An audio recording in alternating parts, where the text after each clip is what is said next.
I'm Mark Green, and I'll take you on an unbelievable ride meeting inspiring automotive enthusiasts. These are the movers and shakers, industry leaders, racers, builders, and the drivers in the automotive industry and car culture. I'll reveal their passions for automobiles and much, much more in their career choices and their personal journeys. Together, we'll unveil their triumphs and tragedies, successes and failures, and drive deep into their lives as they share their stories. You get to ride along with me on the inspirational journey, and together, we'll put the pedal to the metal here on Cars Yeah! Today, I decided to get out of the rain and come down to Southern California and enjoy some time with a longtime friend of mine, John Willhoit. He has a restoration business in Long Beach, California, where it's sunny outside today, and he restores some of the best 356s and early Porsches there are. My regular podcast listeners know I'm a big fan of those cars. There's something under this cover, though, here that caught my eye. Oh, yeah. This car has some special meanings to me. Uh-oh. Hey, Mark. I'm busted. What are you doing? You see something John. you like? Yeah, I saw something I like. Okay. Every time I come to visit you, I see everything that I like, because everything here is absolutely spectacular. This car, though, you and I were on Ocean Avenue during Car Week, That's Pebble right. Beach, Yeah. and I saw this car. I told you that I would love to have this car. You said, oh, the owner's never going to sell it, but things always change, right? Yeah, that can change. That can change. Yeah. You never know. They And find this- something they want gotta have. more. Yeah. Well, you have a nice selection of cars here. This car, I understand, is going off to Europe, so Yeah. someone kind of swept in underneath me. My checkbook wasn't quite big enough for this thing, but let's show the viewers this car, okay? Because this is really sure, cool. Sure. This is a really interesting color called orange. They Is that couldn't what come this up is? with a better name, I guess, but it was a 58-9 color, and it's not the original color of the car, but it is an original 58-9 color. And a sunroof. That's kind of special. That's kind of the Yeah. icing on the cake. You know, this car came to us painted like this, and it looked great, and the customer wanted kind of the whole package of what we do. So we have a sport suspension set up. We put a late transmission with a limited slip differential, and it's got one of our newest 2.2 liter twin plug engines. Oh my goodness. So it's 155 horsepower. Yeah. And then inside he's got some GT seats. And then we've got Tectomagnesio wheels, which are another item that we sell here in the US. And it really makes a fun car out of a 356A. You go from, the Supers had 75 horsepower, so. Oh yeah. And even the Carrera had 110 at the time, so this is like beyond anything they had. Well, I understand the new owner's very gracious. He's going to let us take this for a little drive today, right? He is, yeah. Yeah, we're going to go out and He have a is, little yeah. fun. But before we do that, I want to go over to your shop and have you walk me through all the different things that you do. Because last time I was Yeah. here was 17 years ago when I picked up a car from you. A lot has changed in You 17 have grown years. a Yeah. lot, yeah. So let's Yeah. go over to the shop and show the viewers some of the cool stuff you do, okay? Okay. We'll be back to this baby soon. Great. Yeah. So John, you have built an incredible business here. How long have you been in business? 44 years. 40 years. Time has gone by for us, crazy, hasn't it? yes. Last time I was here 17 years ago, I bought a car from you. But it's just amazing. And what we're surrounded by here today, we're going to share with the viewers. And we're going to start with the engine here because you build some very cool engines. Tell me a little bit more about your philosophy with the motors you build, the engines that you build, and why you don't shove a 911 engine into a 356. My goal when we started producing a high-performance engine was to keep everything 356. There's only two ways to make horsepower. You make the engine bigger or you make it rev higher. And revving higher really wasn't an option because that takes the people into a driving range where they're not accustomed. It first went to the 1900, then to the 2 liter, then 2.1 liter, and now it's a 2.2 liter. Right.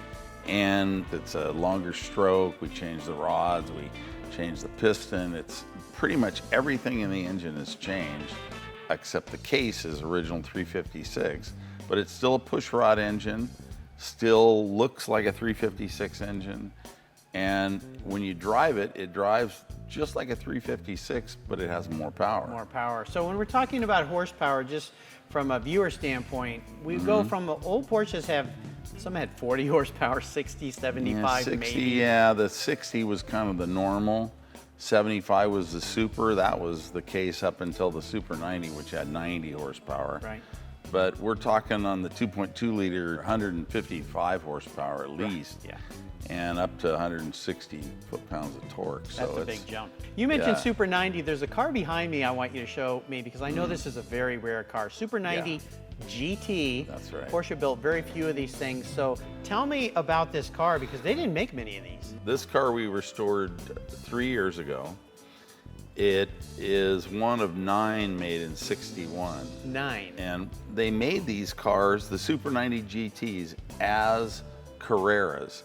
But what they did was they sold 9 of them in 61 with Super 90 engine. The louvers, of course, give it away. You see people doing this when they hot rod cars and louvers things. were But the real typical on magic these, here is under the hood. Actually, this is the stock engine. We built it to 2.1 liter. Oh, cool. But it looks completely stock. The only thing different on this is it has the tall air cleaners and Weber carburetors. This is a really, really fun car to drive. No doubt, no doubt. Really fun. Well, you mentioned that you restored this car, so what I'd love for you to do is take me to where it all begins. When you strip a car all the way down, you start to see what's going on, a little bit of history gets to reveal itself, because you really do start from the beginning and take it all the way up to the fun part where you get to turn the key and drive. So let's go check out the body shop and see what's going on over there. Okay. All right? Yeah.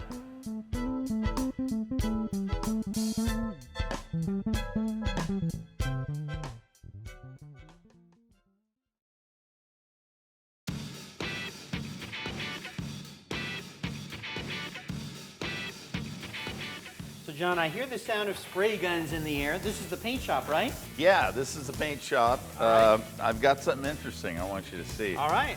It's a 62 Roadster. They only made 249 of them.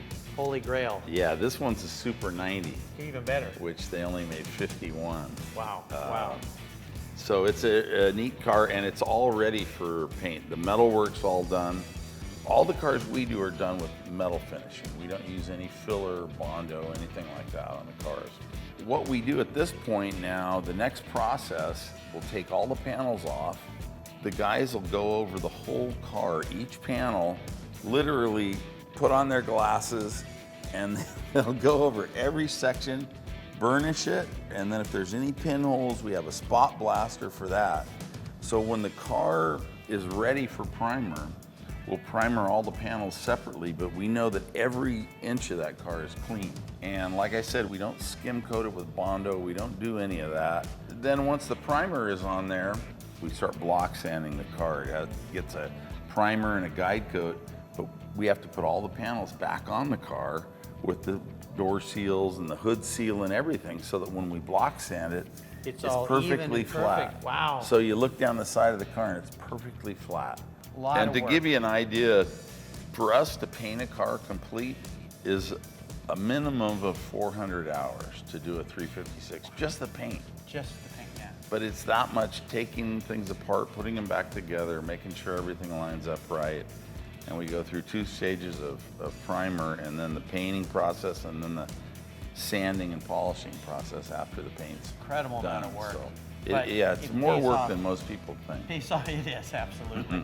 Well, let's talk to your painter, all right? Okay, yeah. Lead the way.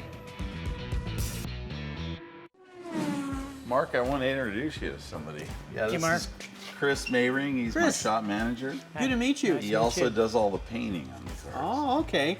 Well, I wanted to talk to you a little bit about painting cars because I look at some of the cars that you guys have put out and they're so spectacular. Now here we have an old Targa. What year is this car? 68. 68. Okay, very cool. And you're bringing it back to life, if you will. And I see a little shade of a beautiful golden green, which was a Porsche color. So you're going to paint this car back to what it was originally at the factory, right? Yeah, it's going to be golden green, and I left this part here just to make sure that we had a sample of the color.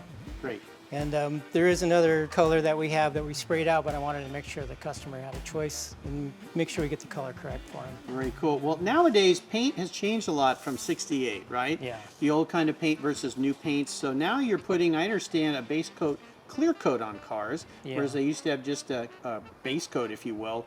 What are the advantages of that? The reason kind of why we did that was the single stage paint. You lay it down in like 5 coats, and what should happen is those 5 coats should become 1 coat. Right. But sometimes that doesn't happen, and you get these layers. Oh, okay. So when you aggressively sand and polish the cars like we do, you can see the different layers of paint instead of just having one continuous layer. Seen that So- on old cars Yeah, that you have see been that. polished a little too Right. many times. Yeah, and then you Right. got a problem. Yeah. So we did have that problem, and so we decided to go with the base coat clear coat. So now you just have the clear coat that you're sanding and polishing. Nice. And then also the other advantage of the clear is that it has really good UV protection, so you can leave it out in the sun better than a single stage. So. Yeah, so it won't fade. Well, I can't wait to come back and see this car done because I love this color. And Yeah. you've been working with John now for how many years? 19 years. 19 Yeah. years, but you've been painting cars, I understand, for 30 plus years. Yeah. You've been doing this a long time. Yeah, it's been a long time. Well, you're a master craftsman because I've seen your work. Thank and you. It's absolutely fantastic. Someday, I'm going to give John a call, have you guys build me a car, Yeah, that'd be great. and I'm going to be really proud to know that you're the guy that painted it. I'll look forward to that day, all right? Thanks for spending a little bit of time with us today. Okay, I'll great. be back someday, okay? Okay, sounds all right. good. Take All care.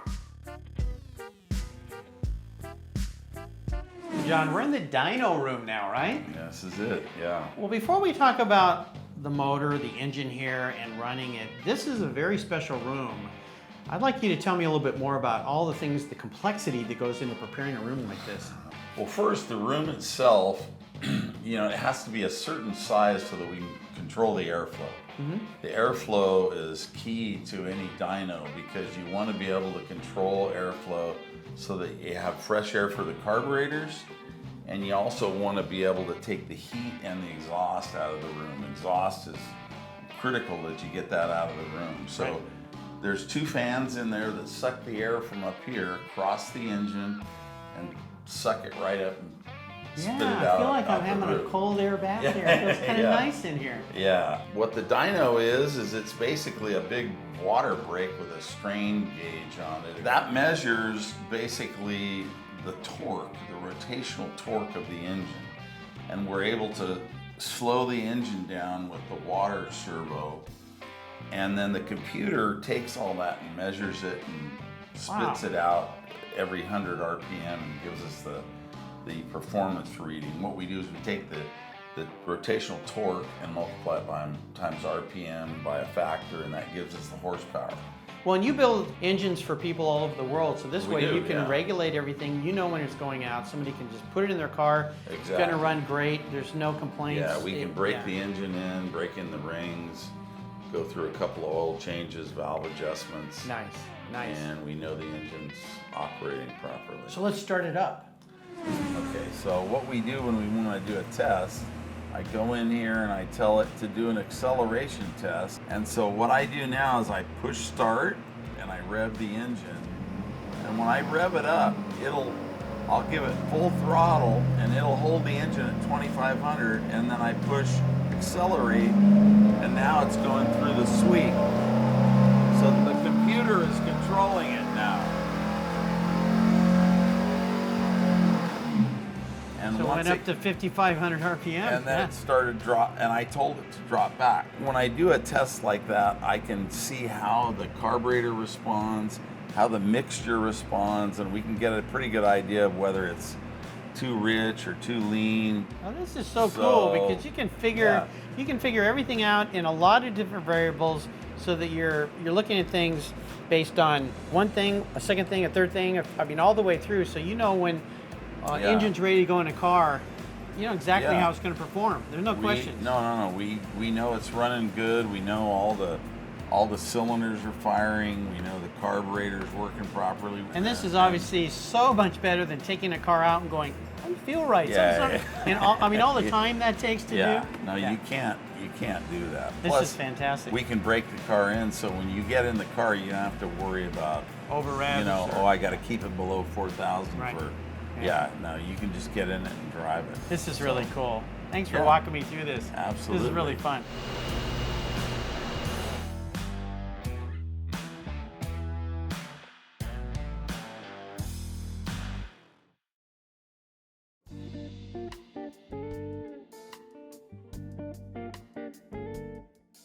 John, I've known you for a long time, but I want you to take us all the way back to how this all started.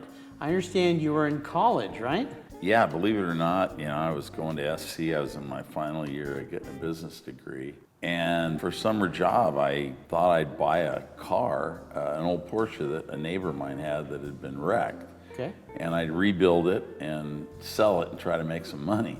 And so I just continued to do that when I was in my last year of college. Every time I'd show up at school with a different car and people were like, what's this? What's this guy up to? Yeah. Did you ever have any vision back then of what it could become? I mean, when you think about what you're doing here now and the incredible cars that you surround yourself with, you've got clients all over the world. Did you see that, or is this just, I mean, it's 40 years, right?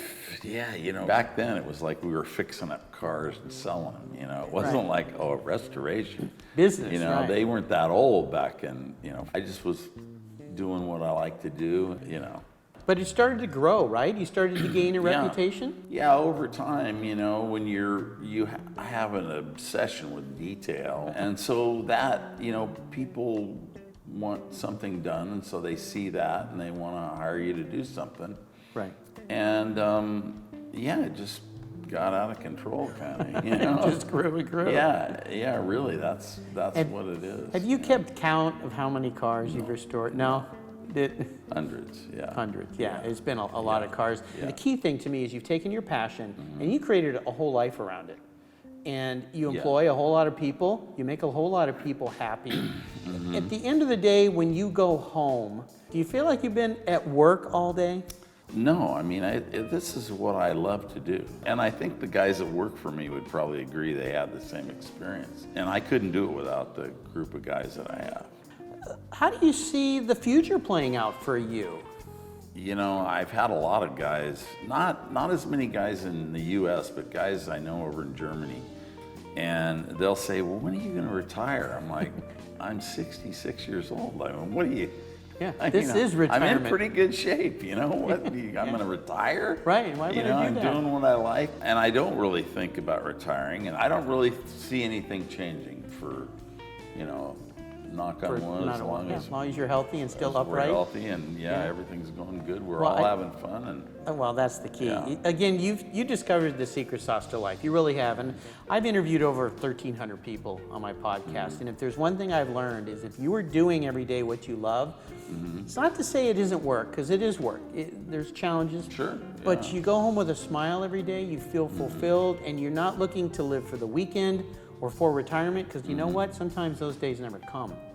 So you got to enjoy what you're doing. It might not be as much fun as you think it's going to be. It usually isn't. I'll tell you, this day has been even better than I imagined it. I've been wanting to come and do this TV show with you.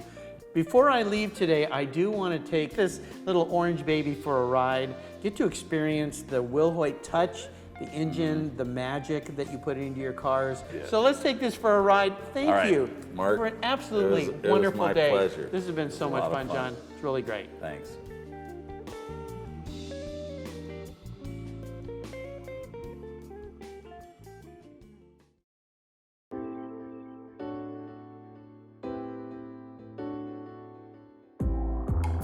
Let's start off with sharing what this car is. This is a 356A coupe. It's got one of our 2.2 liter twin plug engines. It's 158 foot-pounds of torque and 155 horsepower. Okay, so it gets up in speed. Oh, yeah. A lot better than the original. You'll notice the engine isn't high-strung at all. No. It makes peak power at just under 6,000. Peak torque is at about 4,500. So it's right in the driving range. Normally in an old car, you got to get it way up to get any kind of power out of it. Yeah. And this thing's got like It's quick, great. instant It's power. great. Yeah. I'm going to take a little shortcut and just go right through here. Wow.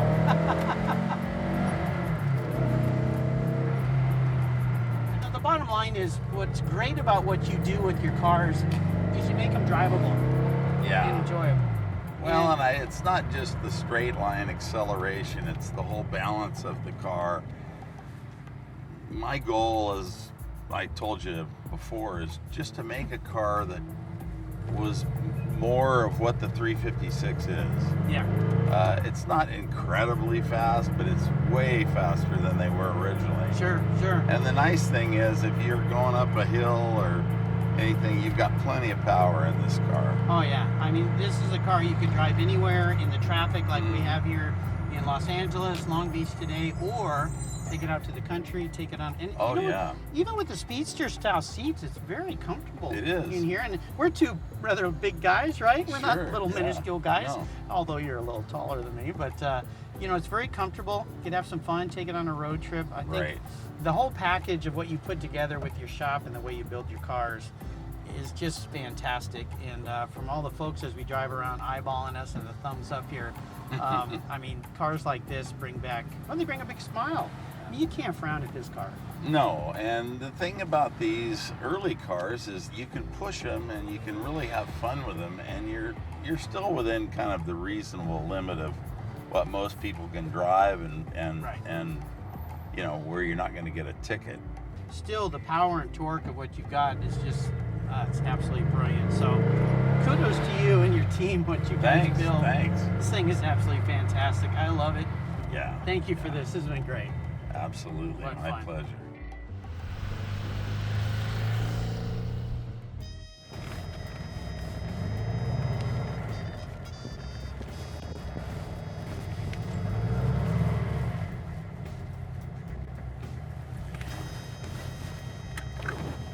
Ooh. Okay. 356 love. There you go, man. Oh my gosh. What a day. This has been absolutely fantastic. I knew I was going to have fun here with you glad. today. This is an awesome way to cap it off in a dream ride like this. I'm going to have you build me one of these someday. Thank you for spending right. some incredible time with Mark, me. This thanks was a a lot lot. of fun. That was great. I'll be back. Willhoit, awesome.